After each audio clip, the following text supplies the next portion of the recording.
Oke, my friend YouTube, berjumpa lagi di channel Beselo bersama kita Slow yang bakal membahas kehidupan dari orang-orang yang punya kisah hidup yang mungkin dari kawan-kawan ataupun dari my friend YouTube pengen dengar. Ini langsung aja nih kita ketemu sama narasumber kita tuh yang sangat kisahnya begitu dramatis mungkinnya buat kita bicara. Ini langsung saja ini.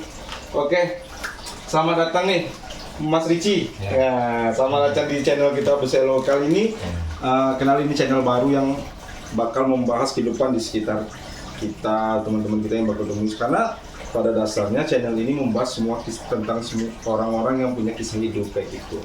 Mungkin Bang Ricci ini mungkin punya cerita yang menarik yang bisa di-share sama teman-teman yang ada di rumah ataupun yang sedang nonton YouTube. Langsung aja nih kenalan dulu lah buat teman-teman yang di sana. Siapa namanya, Bang? Nama saya Ricci dari Perdana, tinggal di Bengkulu. Tempat tanggal lahir tanggal 4 November 1956. Oke, jadi Abang sendiri ini memang seorang wira swastawan ya, Bang ya? Iya. Jadi Abang ini memulai sesuatu itu memang langsung dari swasta atau pernah kerja dulu atau gimana? Tolong di-share sama teman-teman. Kalau di cerita ini kisah saya panjang. Nah, itu justru itu karena panjang tadi teman-teman YouTube atau my friend YouTube mau pengen dengar cerita-cerita dari Bang. Mulai nakal waktu sekolah, sering bolos, sering ini ya, macam-macam lah. Jadi ya namanya hidup, gak ada aja jalannya. Jadi awal mula berkarir itu Abang melakukan apa nih waktu saat ya tamat SMA ya Bang ya? Setelah tamat Abang ngelakuin apa nih? Melakukan sesuatu usaha gitu apa atau apa yang dilakuin gitu? Tamat sekolah dulu, kalau aku dulu tamat sekolah langsung kerja dulu. Kerja. Kerja di saudara ini kan habis magang dari Oh di konstruksi ya? ya di kontraktor. Oh, kontraktor ya. Masih ikut orang Masih gitu. baru harian lepas dulu. Oh baru hari lepas ya. Dengan gaji dulu dibayar? Gaji dulu 17.500 Oh pertama kali per hari itu Bang? per hari. Per hari 17.500 di tahun? Di tahun 2004. 2004 kan. Selamat. Enggak beda-beda jauh, mungkin sangat murah itu Bang untuk seorang bekerja gitu kan. Ya namanya juga kan ini kan mau pengen hidup, pengen udah berkeluarga, apa aja yang lakuin untuk keluarga. Oh, apa aja kerjaan ngerjain apapun termasuk ya kerja serabutan gitu kan. Ya Itu berapa lama tuh digaji 17.500? udah lumayan hampir 3-4 tahunan. 3 sampai 4 tahun gitu. Dan itu cukup ya. Alhamdulillah kalau Allah ngasih rezeki, kalau jalan kita lurus, insya Allah cukup. Alhamdulillah. Nah, jadi 17.500 selama 3 tahun itu luar biasa ya my friend YouTube. Jadi menghidupin keluarga saat itu anak udah 2. Belum baru Satu ya? Iya, baru satu. Baru satu. Itu kan kita sama-sama tahu kan kalau kehidupan saat itu terus ya maaf sebelumnya Bang ya bukan gimana kan ya susu lah ya apapun lah itu kan nggak cukup lah kayak gitu kan. Ya, sempat lah itu kan. Sempat down nggak di fase-fase itu? Sempat. Ya itu udah berapa kali jatuh bangun hidup itu. Namanya hidup jalan hidup kan.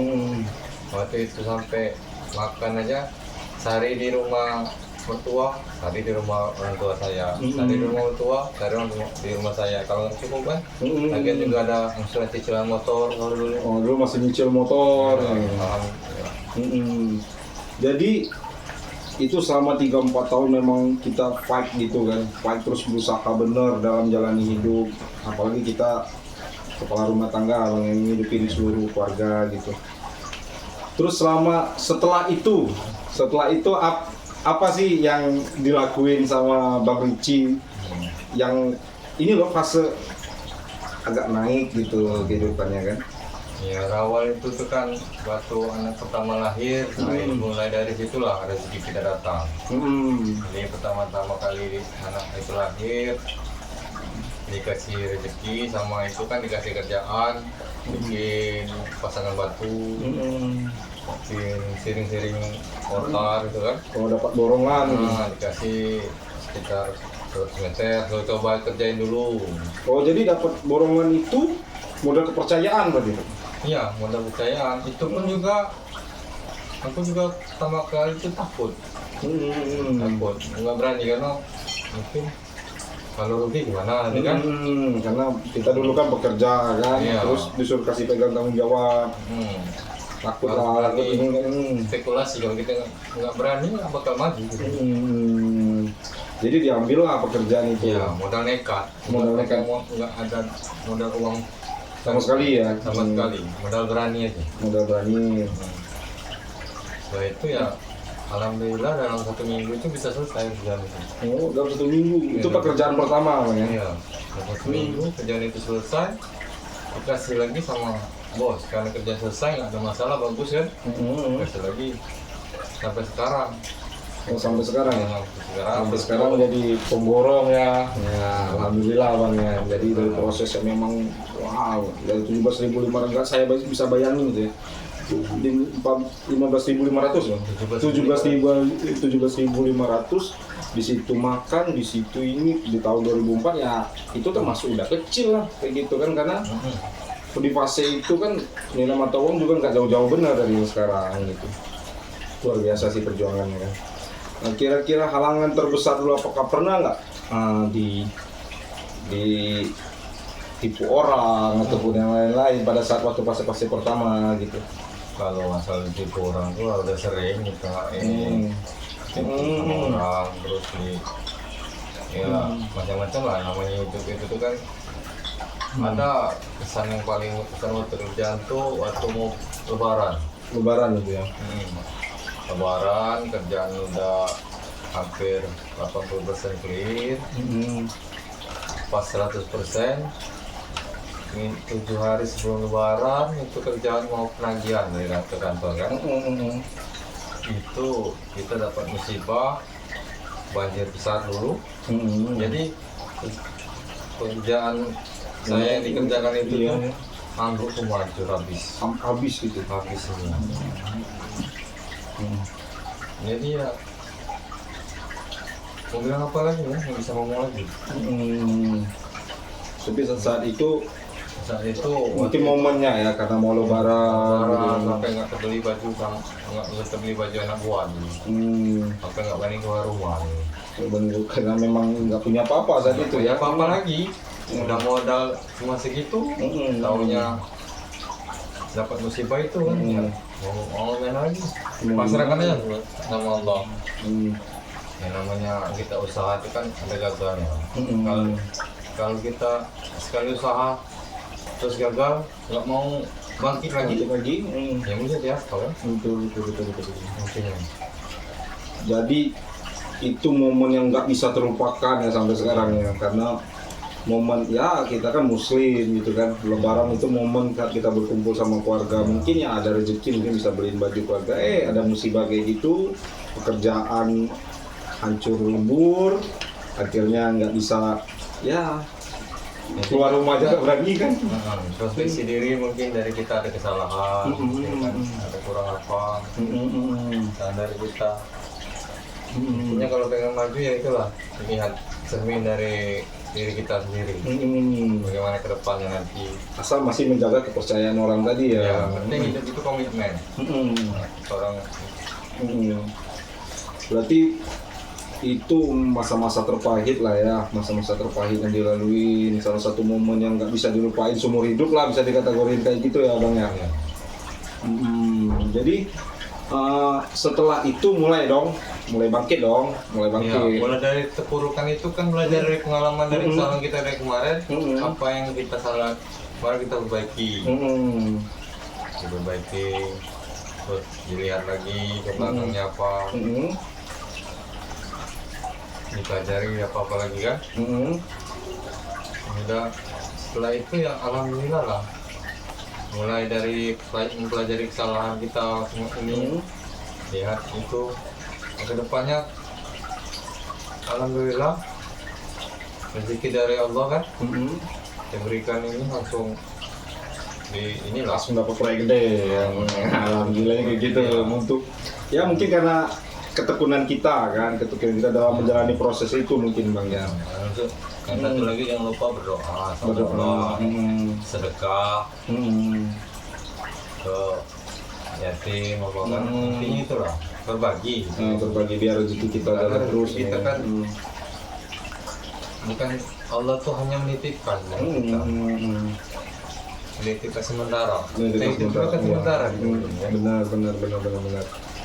Itu proses yang dilalui yang paling sulit lah. Terus tiba-tiba Allah kasih rezeki kayak gitu Bang ya. Oke my friend, itu perjalanan singkat yang memang ya sangat-sangat dramatis lah kalau saya bilang. Di momen lebaran itu kan, kalau momen lebaran bagi umat muslim itu sangat-sangat krusial gitu kan. Kalau kita nggak punya uang itu terasa sedihnya lebih gitu kayak gitu Bang, dibanding hari-hari yang lain gitu kan.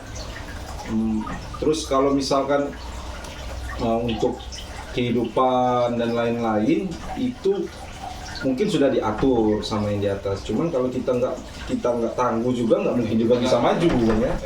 Enggak, kita nggak berusaha terus ya mana bisa maju. Betul. Intinya kan ikhtiar, berusaha dan berdoa. Iya betul. Allah tuh pasti kasih jalan, bukan jalan yang lurus. Jalan lurus ya. Iya.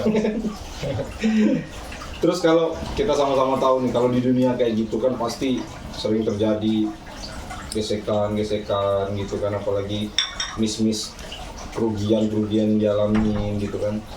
Kita kan nggak pernah tahu gitu kan, apalagi prosesnya kayak konstruksi itu kan di lapangan kita nggak pernah tahu apapun yang terjadi, misalnya ada kecelakaan kerja dan lain-lain mungkin kayak gitu. Banyak itu masalah kerja kan, dari karyawan dulu waktu pernah kerja di Jalan Merapi ini, dari Pembiasan sampai ke Panorama itu hampir putus orang. Itu ya. Rumah sakit. Itu perjalanan yang sampai ya kita kan nggak juga mempekerjakan orang banyak juga kan di situ kan. Tanggung jawab banyak. Ya itulah kan rezeki dari teman-teman yang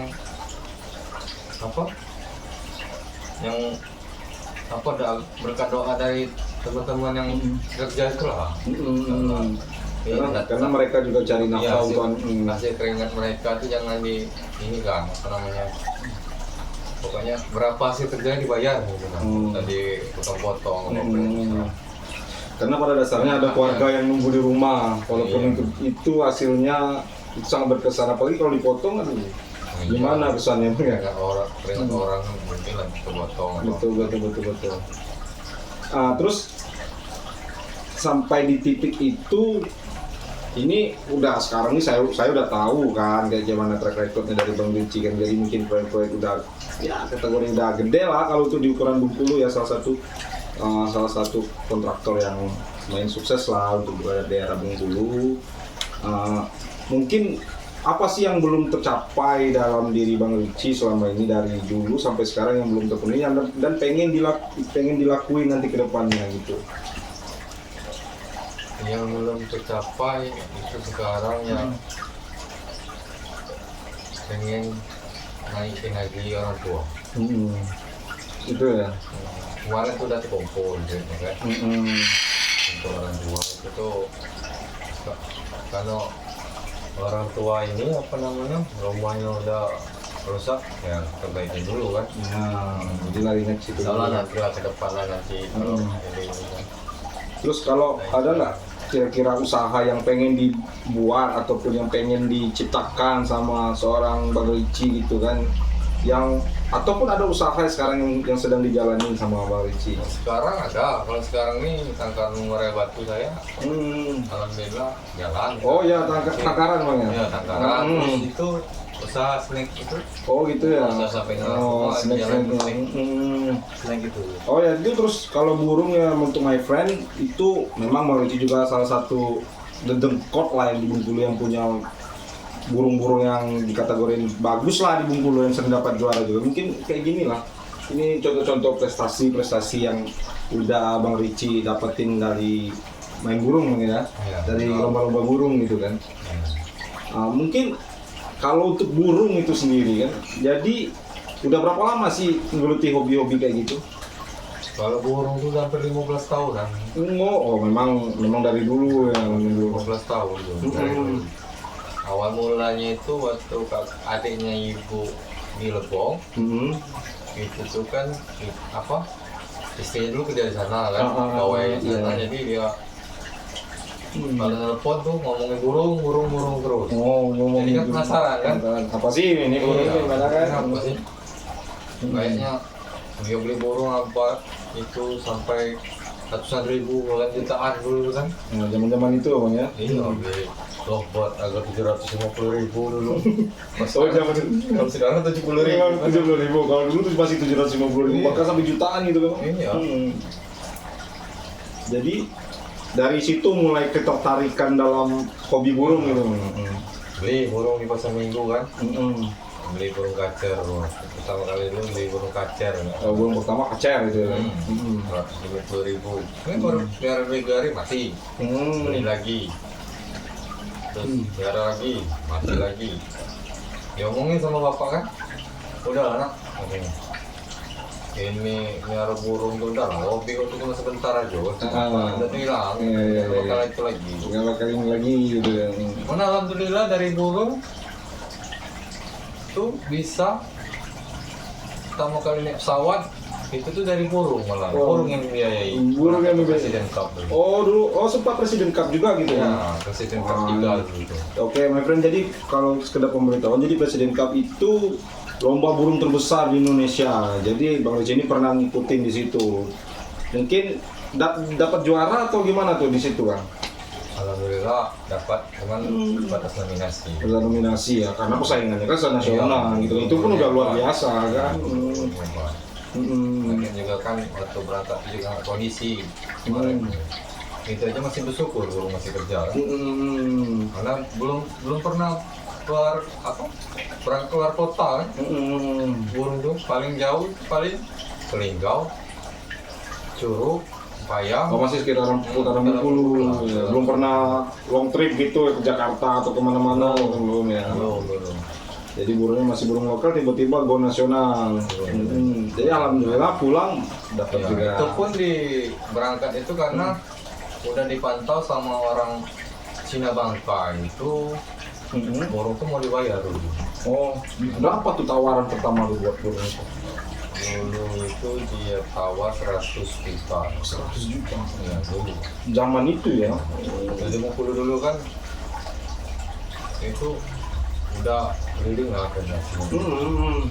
Sempat ditawar 100 juta. Ya, di Bengkulu juga ada juga yang nama dulu.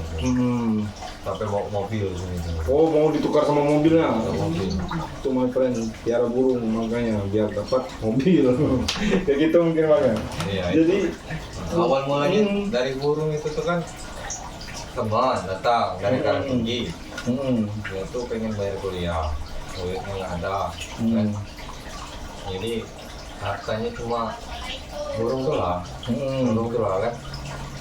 Jadi mungkin karena rezeki dari kawan tadi ya, dia udah keliling mana-mana, nawarin burung tuh. Karena rezeki aku kan, tawarin lah. Itu pun dulu belinya nyicil. oh, beli burung itu nyicil ya? Nyicil dulu. Beli 6 juta. Gitu. Belinya 6 juta. Awal mulanya belinya 6 juta sampai ditawar orang 100 juta. 100 juta. Saya my friend, berapa kali lipat itu, lebih dari 200% itu, lebih malahan kan. Itu kalau kita hobi jadi uang itu lebih manis ya uang gitu ya. Dari hobi Dari hobi jadi bisnis ya. Tapi sekarang buka tangkaran, mulai batu. tangkaran mulai batu. Alhamdulillah anak-anak kita sekarang juga sudah berprestasi. Kan? Oh, hasil dari anak-anakannya ini Iya. berprestasi juga gitu ya. Kemudian bapak-bapaknya juga kan bapak prestasi semua. Oh, bapak berprestasi semua. Lihat di lapangan, lihat, oh ini burung bagus, ambil, Oh gitu. jadikan bibit kan. Oh, dijadikan bibit buat diternak lagi. Ya, kita garing lagi jadi nanti biar hasilnya bagus. Kalau anakan itu berapa sih per ekornya yang Bang Ricci pernah jual gitu kan? Per ekornya itu kalau ini 2,5 juta sampai 3,5 juta. 2,5 Standar lah. juta ya? Iya, 2,5 juta my friend. Bayangin kalau punya 10 anak itu udah berapa uangnya kan? Udah Itu banyak lah, 25 juta itu. Umur 6 bulan aku bawa ke Lakgaran itu alhamdulillah langsung juara 1. Juara 1 ya. Tawar orang dulu. Jadi kalau buat pecinta burung, kalau mau lihat-lihat seputaran anakan dari murainya Bang Ricci, datang aja ke Tanah Bata. Ada kok, pokoknya orang-orang pecinta burung tahu semua itu rumah Bang Ricci. Sampai ini belakang serotan Tanah Batang. Ya, masuk dikit gitu ya. Apakah oke. ketemu itu rumah Bang Ricci itu? Wah, pokoknya kalau burung banyak di sini prestasi, lihat sendirilah, udah banyak lah, udah nggak usah kita raguin lagi lah kayak gitu kan. Jadi memang hobi menghasilkan, pekerjaan menghasilkan. Yang membuat abang merasa gitu kan, di titik terendah dan di titik terhebat abang itu pada saat apa sih? Kalau di titik terendah itu pada fase yang gimana sih? Kalau abang boleh share sama teman-teman kan? Ya di titik terendah itu gimana ya bilangnya? Ya di posisi gimana ngomongnya? Mungkin lagi kerjaan hancur gitu Ya ya. ada aja lah musibah, ditipu orang, terus di ini apa di lapangan nggak dikontrol, terus material apa dimainkan orang, Burung pun mati. nggak boleh mati. Ya kalau memang ini ambil ya. Itu sampai ya down banget gitu Bang. Sampai Iya. ya, sampai nggak tahu harus ngapain. Ya itu kalau lagi ya posisi terendah saya itu juga itu tuh jual semua aset. Aset terjual semua. Sampai ya mungkin apa yang dicari selama ini hilang semua gitu. Ya karena nggak berkah tadi kan. Ya sekarang mungkin ya Allah ngasih rezeki dari kerjaan saya bikin rumah, beli mobil, ya kan. Terus ada juga mungkin kerjaan saya nggak ada yang nggak berkah, apa itu kan tidak diambil semua. Itu hikmah lah ya. Hikmah. Gitu. Nah, dari pengalaman itu ya intinya saya pesan sama teman-teman jauhi riba. Karena saya pernah mengalami, saya sendiri yang melakukan, itu nyata, jangan lakukan lagi riba. Itu akar mula semua permasalahan. Karena mulai semua permasalahan itu. Itu kisah nyata Bang, Kisah nyata. yang pernah Abang alamin terus sampai titik terendah itu. Iya kan? Karena coba-coba ya main riba gitu kan. Ya karena kan namanya proyek itu kan, ya, kadang tagihan macet, kita Butuh dana. enggak sedikit, kita 50 jutaan per minggu untuk bayar yang buang. Kalau per 3 bulan udah berapa ratus juta itu kan? Ya, kalau nggak, makanya kita nyarinya kan, kalau nunggu dulu tagihan. Nunggu tagihan, terpaksa pinjam duit panas. Nyampe rentenir gitu. Bahkan sampai ke titik itu Abang ya? Iya, bunga. Ya kalau proyeknya untung, kalau proyeknya rugi, Itu. Ya, kalau proyeknya rugi, kita sana utang sini, utang juga kan? pusing. Jadi memang kompleks, jadi itu akar mulanya di riba gitu kan. Iya. Itu pesan my friend, pesan dari Marici, jauhin riba. Iya, Gitu. Jangan riba, karena itu akar dari semua permasalahan, betul nggak Pak? Iya. Cara abang bangkit nih setelah terpuruk kayak gitu kan, ya kita sudah bahas tadi kan main burung dan lain-lain itu pasti awal. Terus cara abang bangkit sampai di level saya udah lebih baik nih, awal mulanya gimana sih? Nah sekarang saya lebih baik tuh, ya itulah nggak ada utang-utang lagi, nggak ada apa, itu malah buat kita lebih tenang. Buat kita lebih tenang. Iya, kita lebih fokus dari rezeki juga kan Allah juga yang ngatur semua. Cara abang mengatasi itu kan pastilah kalau down itu kan pikiran kita jelek lah bang ya. Makan maaf sebelum sampai ada yang berpikir bunuh diri gitu kan, karena memang permasalahan yang kompleks gitu kan. Cara abang nenangin diri biar tetap pada porsinya sebagai kepala rumah tangga, tanggung jawab masih ada gitu. Cara meningkatkan itu gimana sih bang? Ya, cara meningkatkannya kita kan punya Tuhan, punya Allah. Yang menciptakan kita siapa? Ya kembali lagi dia ke Allah. Dia tuh lah yang bisa merubah segalanya. Oh, Dia yang punya kekuasaan ya. semuanya. Jadi semuanya kita serahkan ke Allah, ya sujud, bertaubat, apa yang pernah kita lakukan kesalahan di masa lalu ya jangan diulang lagi. Kan? Itu titik balik lah ya, Iya. titik balik lah. Setelah Jangan abang diulangi lagi. kembali ke jalurnya ya lah ya. Iya.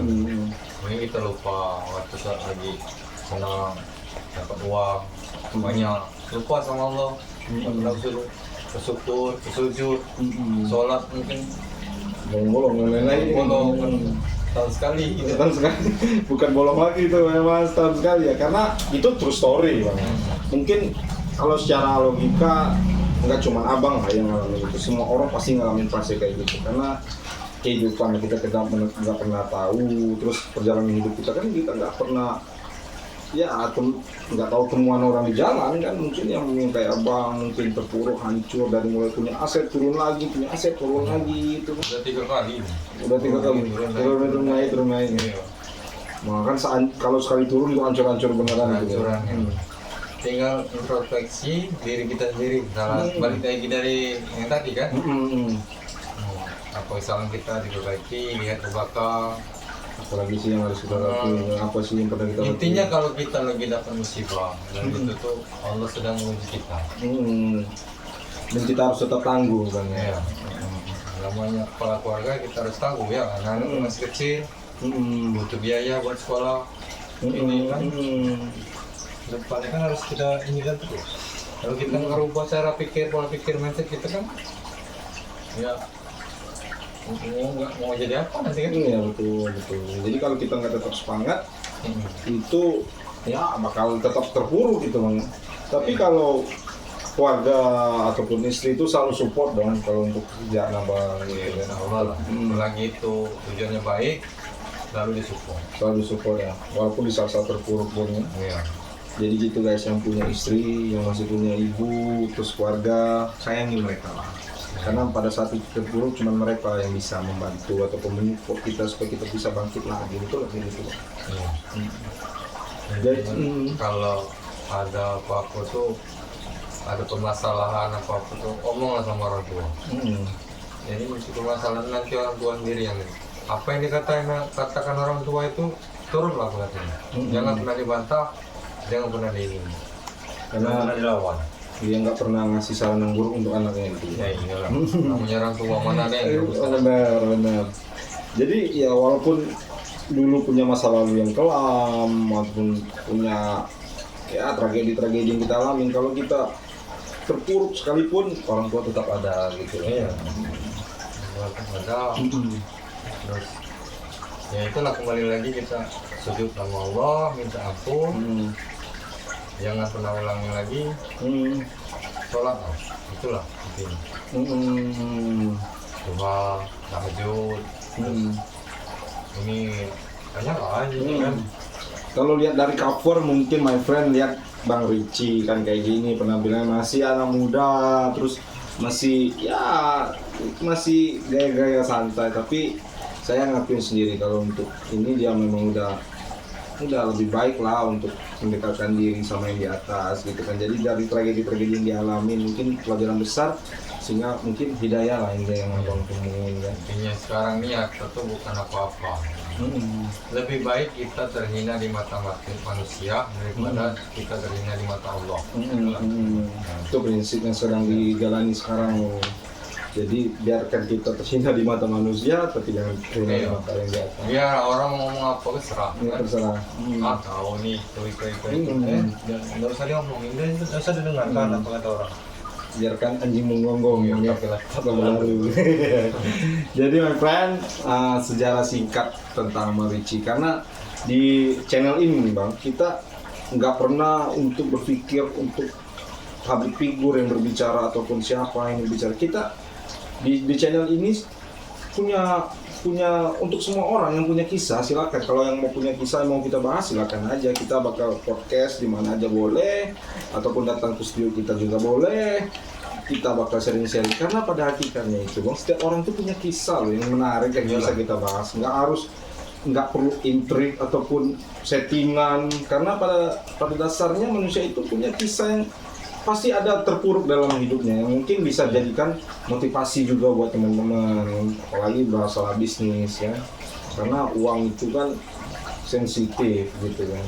Karena proses orang mencari uang itu mungkin berbeda-beda, tapi tujuannya tetap satu, untuk memperbaiki ekonominya. Iya, berarti. Apalagi sampai ke kehidupan kayak abang tadi kan, sampai down, nggak bisa ngelakuin apapun kan, sampai di akhirnya Sempat lah, hampir dulu frustasi pengen diri, cuma lihat lagi anak-anak masih kecil. gua sempat berpikir kayak gitu bang ya. Sempat. Kayak anak masih kecil. Apakah selesai kalau masalah itu kita bunuh diri? Ini selesai juga tapi kalau itu Apakah setelah bunuh diri masalah selesai? Kan kita enggak. nggak ada selesai. Jadi kita terus bangkit. Ya, harus bangkit. Kita masih punya Allah. Ya minta sama dia sujud. Karena ketangan nangis di sejadah. Ngaku kalau kita memang salah gitu. Iya, aku gitu. Jangan pernah ulangi lagi itulah. Jadi dari prinsip-prinsip itulah abang belajar banyak gitu ya. Dari akhirnya membenahi diri mungkin di titik itu ya, mungkin sampai ya di level sekarang memulai usaha lagi dari nol, apapun itu guyur abang ya. Jadi my friend, mungkin dari kisah-kisah abang ini ada kata-kata atau pesan nih buat teman-teman my friend YouTube yang ada di rumah yang lagi nonton ataupun di mana lagi nonton channel ini, mungkin ada pesan nggak yang mau disampaikan gitu buat teman-teman? Iya, untuk pesan teman-teman yang nonton YouTube ini ya intinya kita harus bersyukur. Apapun yang diberikan Allah kita harus bersyukur. Kalau seperti bajunya ya bang ya? Ya ini Tetaplah bersyukur sampai kita lupa bagaimana caranya mengeluh. Oh itu my friend, tetaplah bersyukur sampai kita lupa bagaimana caranya mengeluh. Itu quotes yang sangat boleh lah buat teman-teman ataupun my friend di rumah buat tiru. Jadi jangan anggap kita ini lagi down, lagi top, itu lagi di ini. Allah ini itu nggak adil. Jangan. Malah Allah itu sayang sama kita. Dikasih ujian. Dikasih ujian. Ya, ini biar naik level. Ya, naik level. Allah terindu sama kita. Sujud kita kan. Selama ini mungkin waktu lagi ada duit, ya apa lagi ada duit, lupa sujud, lupa ini, lupa sedekah, lupa ini ya. Oke. Menarik my friend cerita dari Bang Richie tentang bagaimana proses dia menjalani hidup, bagaimana dia bangkit, bagaimana dia mengemas kehidupan dia di dunia bisnis ataupun dari mulai hobi sampai ke keluarga. Mungkin dari batin pun dia sempat share sama teman-teman. Mungkin itu aja sih yang kita bisa bahas bang. Mungkin lain waktu abang boleh lah kita ngobrol-ngobrol lagi gitu kan bang. Jadi oke my friend, sekian aja, mungkin next kita kasih lagi tema-tema yang oke buat teman-teman semua. Oke, let's do it. Thank you for watching. Oke. Thank you my friend.